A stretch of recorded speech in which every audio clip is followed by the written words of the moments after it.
दोस्तों नमस्कार। आप सभी का आपके अपने चैनल करियर अड्डा फॉर यू में एक बार फिर से स्वागत है। दोस्तों, institute of banking personal selection IBPS ने सार्वजनिक क्षेत्र के 11 बैंकों में कस्टमर सर्विस एसोसिएट्स यानी क्लर्क की भर्ती के लिए नोटिफिकेशन जारी कर दिया है। इस भर्ती के तहत क्लर्क के 10,000 से अधिक पदों पर नियुक्ति की जाएगी। बैंक में सरकारी नौकरी की ख्वाहिश रखने वाले स्नातक उम्मीदवारों के लिए ये शानदार मौका है। आज के इस वीडियो में हम इसी वैकेंसी के बारे में विस्तार से जानकारी साझा करेंगे, तो चलिए बिना कोई देर किए ये वीडियो शुरू करते हैं।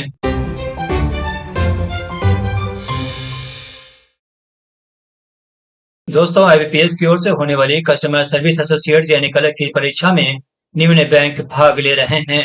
इनमें bank of Baroda, bank of India, bank of Maharashtra, Canara bank, central bank of India, Indian bank, Indian overseas bank, Punjab national bank, Punjab and Sindh bank, UCO bank और यूनियन बैंक ऑफ इंडिया शामिल है। आईबीपीएस की ओर से 11 बैंकों में क्लर्क के लिए ऑनलाइन आवेदन की प्रक्रिया 1 अगस्त 2025 से शुरू हो चुकी है। ऑनलाइन आवेदन की अंतिम तारीख 21 अगस्त 2025 रात 11:59 तक है। आवेदन शुल्क जमा करने और ऑनलाइन आवेदन में सुधार की अंतिम तारीख भी 21 अगस्त 2025 रखी गई है। आवेदन का प्रिंट आउट लेने की अंतिम तारीख 5 सितंबर 2025 है। ऑनलाइन पीटी एग्जामिनेशन अक्टूबर 2025 में आयोजित किया जाएगा। ऑनलाइन पीटी का रिजल्ट नवंबर 2025 में जारी होगा। ऑनलाइन मेन एग्जामिनेशन नवंबर 2025 में आयोजित किया जाएगा। अंतिम रूप से चयनित उम्मीदवारों का प्रोविजनल अलॉटमेंट यानी अंतिम आवंटन मार्च 2026 में किया जाएगा। आइए देखते हैं कस्टमर सर्विस एसोसिएट्स यानी क्लर्क के लिए कैटेगरी वाइज वैकेंसी की संख्या कितनी रखी गई है। इसमें समान वर्ग के लिए 4,672, ईडब्ल्यूएस के लिए 972, ओबीसी नॉन क्रीमी लेयर के लिए 2,271, एससी के लिए 1,549 और एसटी के लिए 813 रिक्तियां रखी गई हैं। इस तरह रिक्तियों की कुल संख्या 10,277 होती है। यह नोट करें कि कुल पदों में से 1,820 पद दिव्यांग अभ्यर्थियों, पूर्व सैनिकों और दिव्यांग पूर्व सैनिकों के लिए आरक्षित रखा गया है। आइए देखते हैं वैकेंसी के सबसे अधिक संख्या वाले 10 राज्य। इसमें उत्तर प्रदेश में सबसे अधिक 1,315 पदों पर नियुक्ति की जाएगी। इसके बाद महाराष्ट्र में 1,117 पदों पर नियुक्ति होगी। मध्य प्रदेश में 601 पदों पर, गुजरात में 753, वेस्ट बंगाल में 540, दिल्ली में 416, राजस्थान में 328, बिहार में 308, छत्तीसगढ़ में 214 और झारखंड में कुछ 6 पदों पर नियुक्ति की जाएगी। आइए देखते हैं इन पदों के लिए एजुकेशन क्वालिफिकेशन क्या रखा गया है। उम्मीदवारों के पास मान्यता प्राप्त विश्वविद्यालय से किसी भी विषय में स्नातक की degree, BA, BSc, BCom, BCA, BBA, BTech या समकक्ष योग्यता होनी चाहिए। किसी विशेष राज्य, संघ, राज्य क्षेत्र के लिए आवेदन करने वाले उम्मीदवारों को उस क्षेत्र की स्थानीय भाषा में पढ़ना, लिखना, बोलना और समझना आना चाहिए। उम्मीदवारों को कंप्यूटर संचालन का ज्ञान आवश्यक है। उम्मीदवारों के पास कंप्यूटर संचालन में प्रमाण पत्र, डिप्लोमा, डिग्री होनी चाहिए और हाई स्कूल, कॉलेज, संस्थान में कंप्यूटर सूचना प्रौद्योगिकी विषय के रूप में अध्ययन किया हुआ होना चाहिए। उम्मीदवारों की सभी शैक्षणिक योग्यता 21 अगस्त 2025 को या उससे पहले पूरी होनी चाहिए। आइए देखते हैं क्लर्क के लिए आयु सीमा कितनी रखी गई है। जनरल और ईडब्ल्यूएस के लिए आयु सीमा 20 से 28 साल रखी गई है।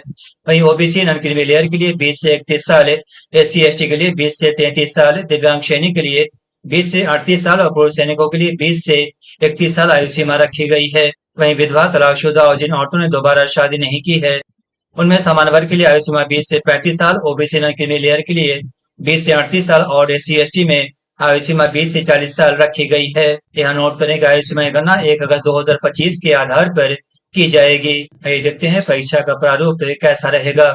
ये परीक्षा 4 चरणों पीटी, मेन, लैंग्वेज टेस्ट और डॉक्यूमेंटेशन के तहत आयोजित की जाएगी। पीटी परीक्षा निम्न प्रकार से आयोजित की जाएगी। इसमें इंग्लिश लैंग्वेज, न्यूमेरिकल एबिलिटी और रीजनिंग एबिलिटी से प्रश्न पूछे जाएंगे। इंग्लिश लैंग्वेज में प्रश्नों की संख्या 30 रहेगी। इसके लिए अधिकतम 30 नंबर निर्धारित किए गए हैं। वहीं न्यूमेरिकल एबिलिटी और रीजनिंग एबिलिटी के लिए प्रश्नों की संख्या क्रमशः 35 से 35 रहेगी। इसके लिए अधिकतम नंबर 35-35 निर्धारित किए गए हैं। तीनों सेक्शन के लिए अभ्यर्थियों को क्रमशः 20-20 मिनट की अवधि उपलब्ध कराई जाएगी। तीसरे पीटी परीक्षा में प्रश्नों की कुल संख्या 100 रहेगी। इसके लिए अधिकतम 100 नंबर निर्धारित किए गए हैं। परीक्षा की कुल अवधि 1 घंटे की होगी। उम्मीदवारों को तीनों सेक्शन में से प्रत्येक में आईबीपीएस द्वारा निर्धारित कट ऑफ अंक प्राप्त करके उत्तीर्ण होना होगा। कट ऑफ के आधार पर प्रत्येक श्रेणी में पर्याप्त संख्या में उम्मीदवारों को ऑनलाइन मुख्य परीक्षा के लिए चुना जाएगा। ऑनलाइन मुख्य परीक्षा निम्न प्रकार से आयोजित की जाएगी। इसमें general financial awareness, general English, reasoning ability और क्वांटिटेटिव एप्टीट्यूड से प्रश्न पूछे जाएंगे। इसमें general financial awareness, general English और रीजनिंग एबिलिटी में प्रश्नों की संख्या क्रमशः 40-40 रहेगी। वहीं क्वांट में प्रश्नों की संख्या 35 रहेगी। जनरल और फाइनेंशियल अवेयरनेस से सेक्शन अधिकतम 50 नंबरों का होगा। वहीं जनरल इंग्लिश 40 नंबरों का, रीजनिंग एबिलिटी 60 नंबरों का और क्वांट 50 नंबरों का होगा। इस तरह मुख्य परीक्षा में प्रश्नों की कुल संख्या 155 रहेगी। इसके लिए 200 नंबर निर्धारित किए गए हैं। जनरल फाइनेंशियल अवेयरनेस के लिए उम्मीदवारों को 20 मिनट की अवधि उपलब्ध कराई जाएगी। वहीं जनरल इंग्लिश और रीजनिंग एबिलिटी के लिए क्रमशः 35-35 मिनट की अवधि उपलब्ध कराई जाएगी। क्वांट के लिए 30 मिनट की अवधि उपलब्ध कराई जाएगी। इस तरह मुख्य परीक्षा कुल 120 मिनट यानी 2 घंटे की होगी। प्रत्येक अभ्यर्थी को ऑनलाइन मुख्य परीक्षा के प्रत्येक टेस्ट में न्यूनतम अंक प्राप्त करने होंगे। राज्य, संघ, राज्य क्षेत्रवार उपलब्ध रिक्तियों की संख्या के आधार पर कट ऑफ तय किया जाएगा और अभ्यर्थियों को अनंतिम आवंटन पर विचार किया जाएगा। अनंतिम आवंटन प्रक्रिया पूरी होने से पहले ऑनलाइन मुख्य परीक्षा में प्राप्त अंक अभ्यर्थियों के साथ साझा नहीं किए जाएंगे। केवल ऑनलाइन मुख्य परीक्षा में प्राप्त नंबरों को ही फाइनल मेरिट लिस्ट में शामिल किया जाएगा। पीटी और मेन एग्जामिनेशन में नेगेटिव मार्किंग का प्रावधान किया गया है। प्रत्येक गलत उत्तर के लिए 1/4 अंकों की कटौती की जाएगी। अगर परीक्षा विभिन्न सत्रों में आयोजित की जाती है तो प्रत्येक अभ्यर्थी द्वारा प्राप्त नंबरों को इक्वी परसेंटाइल मेथड का उपयोग करके नॉर्मलाइज्ड किया जाएगा। आइए देखते हैं आवेदित राज्य के अनुसार परीक्षा का माध्यम क्या रहेगा। बिहार और झारखंड के लिए परीक्षा का माध्यम इंग्लिश और हिंदी रहेगा। वहीं वेस्ट बंगाल के लिए इंग्लिश, हिंदी और बंगाली, दिल्ली के लिए इंग्लिश और हिंदी, उत्तर प्रदेश के लिए इंग्लिश, हिंदी और उर्दू, मध्य प्रदेश के लिए इंग्लिश और हिंदी, छत्तीसगढ़ के लिए इंग्लिश और हिंदी, महाराष्ट्र के लिए इंग्लिश, हिंदी, मराठी और कोंकणी, गुजरात के लिए इंग्लिश, हिंदी और गुजराती। वहीं राजस्थान में इंग्लिश और हिंदी माध्यम में प्रश्न पूछे जाएंगे। आइए देखते हैं स्थानीय भाषा कौशल परीक्षा किस प्रकार से आयोजित की जाएगी। उम्मीदवारों को स्थानीय भाषा परीक्षा के लिए ऑनलाइन आवेदन के समय प्रत्येक राज्य, संघ, राज्य क्षेत्र के लिए प्रदान की गई सूची में से एक भाषा का चयन करना होगा। जिन उम्मीदवारों के पास 10वीं कक्षा या उससे ऊपर क्लास में निर्दिष्ट चुनी गई स्थानीय भाषा का अध्ययन करने का प्रमाण पत्र उपलब्ध होगा, उन्हें भाषा परीक्षा देने की आवश्यकता नहीं होगी। स्थानीय भाषा की परीक्षा ऑनलाइन मुख्य परीक्षा के बाद आयोजित की जाएगी। जो अभ्यर्थी इस परीक्षा में उत्तीर्ण नहीं हो पाएंगे उन्हें नियुक्ति नहीं दी जाएगी और उन्हें अयोग्य घोषित कर दिया जाएगा। आइए देखते हैं स्थानीय भाषा कौशल परीक्षा के लिए राज्यवार भाषाएं क्या रखी गई हैं। बिहार की स्थानीय भाषा हिंदी और उर्दू रखी गई है। झारखंड के लिए हिंदी और संथाली, वेस्ट बंगाल के लिए बंगाली और नेपाली, दिल्ली के लिए हिंदी, उत्तर प्रदेश के लिए हिंदी और उर्दू, मध्य प्रदेश, छत्तीसगढ़ और राजस्थान के लिए हिंदी, गुजरात के लिए गुजराती और महाराष्ट्र के लिए मराठी में स्थानीय भाषा की परीक्षा आयोजित की जाएगी। आइए देखते हैं क्लर्क को पे स्केल कितना मिलेगा। कस्टमर सर्विस एसोसिएट यानी क्लर्क को 20,450 से 64,480 रुपए पे स्केल के तहत वेतनमान दिया जाएगा। इसके अलावा कस्टमर सर्विस एसोसिएट को डीए, एचआरए, ट्रैवल अलाउंस और समय समय पर लागू अन्य भत्ते भी दिए जाएंगे। आइए देखते हैं उम्मीदवारों का प्रोविजनल अलॉटमेंट यानी अनंतिम आवंटन कैसे किया जाएगा।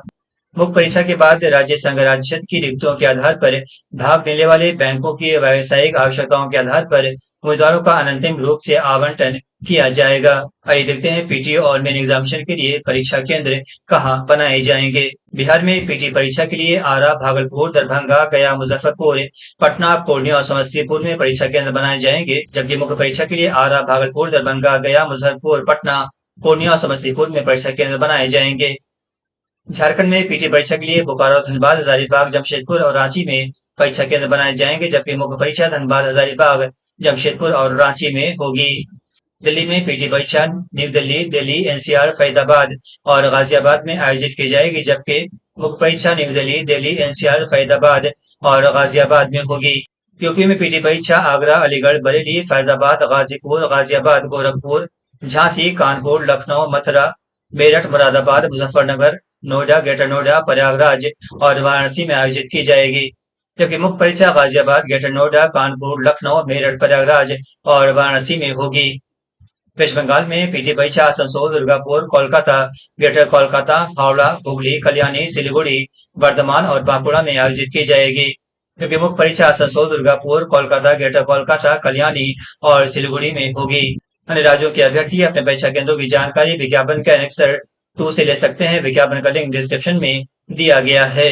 आइए देखते हैं इस पद के लिए आवेदन कैसे करें। उम्मीदवारों को सबसे पहले आईबीपीएस की आधिकारिक वेबसाइट www.ibps.in पर जाकर रजिस्ट्रेशन करना होगा।